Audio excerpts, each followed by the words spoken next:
आज इस देश के लोग मंदिरों के बाहर क्यों घंटा बजा रहे पता है? इस देश का पहला प्राइम मिनिस्टर पंडित हो गया, इसलिए सारा देश उन मंदिरों के चक्कर में घंटियां बजा रहा है। पंडित है इसलिए। इस देश का पहला प्राइम मिनिस्टर अगर बैरिस्टर होता तो ये सारे लोग स्कूल, कॉलेज और न्यायालयों के बाहर खड़े मिलते। बाबा साहब का पराजय किया। ये काजरोलकर बाबा साहब के घर गया और बाबा साहब को जाकर कहता है कि बाबा साहब, मुझे आपके विरोध में इलेक्शन में खड़ा नहीं होना था, लेकिन नेहरू ने मुझे 25,000 रुपए दिए थे। 25,000 उन्होंने ही मुझे जितवा कर लाया, उन्होंने ही मेरा प्रचार किया। मेरा कोई दोष नहीं है। शाम को मेरी सभा है, मेरी गुणगान गाने वाली सभा है, सत्कार की सभा है, उसमें आकर मेरे लिए 2 शब्द बोलिएगा। अब बाबा साहब को यह न्योता देकर चला गया। बाबा साहब उच्च विचार के थे, इसलिए उसके सभा में गए। बाबा साहब खड़े हुए। उस समय बाबा साहब की निशानी क्या थी? क्या थी? हाथी। उस समय बाबा साहब की निशानी हाथी थी और बाबा साहब का पराजय हो गया था। बाबा साहब का पराजय हो गया था और यह हाथी बैठ गया था। बाबा साहब अपने स्पीच के लिए खड़े हुए और स्पीच में बाबा साहब कहते हैं, काजरोलकर, हाथी अगर बैठा भी हो ना, हाथी अगर बैठा भी हो तो भी गधे से ऊंचा होता है, तो भी गधे से ऊंचा होता है। मैं आप लोगों से विनती करूंगा, इस हाथी को खड़ा करने का काम करो।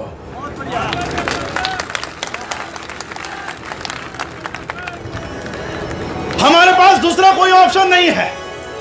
हम कांग्रेस के साथ नहीं जा सकते, बीजेपी के साथ नहीं जा सकते, क्योंकि ये दोनों ब्राह्मणवादों की पार्टी है। दोनों काम एक ही कर रही है।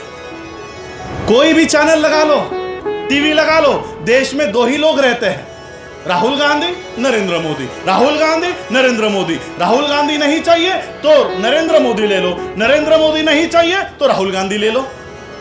भाई तीसरी पार्टी ही नहीं है देश में, तीसरा नेता ही नहीं है देश में। टीवी निकालो, पेपर निकालो, दिन भर इन्हीं की चर्चा। इसलिए हम लोगों को हमारे चैनल्स खड़े करने होंगे। मैंने शंभू जी का इंटरव्यू पढ़ा, सुना। हमारे चैनलों के ऊपर भी अब ये लोग पंजा कस रहे हैं। क्या दिखाना है, क्या दिखाना नहीं है, ये वो डिसाइड करेंगे।